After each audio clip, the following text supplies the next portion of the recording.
Cable trunking production line. The production requires two roll forming lines, one for the trunking and the other for the cover. They are automatic. The raw material is steel coil. The forming process consists of holes punching and profiling. The rollers will bend the sheet step by step.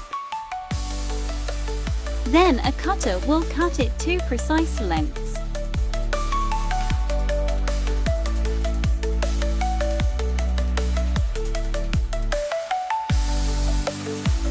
The whole process is CNC controlled.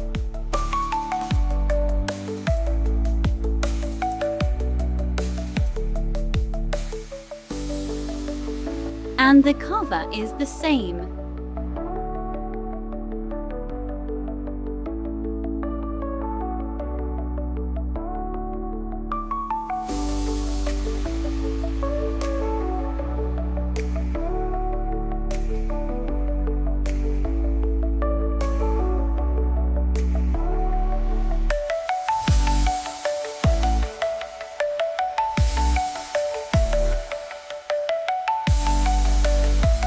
Perfect for large-scale manufacturing.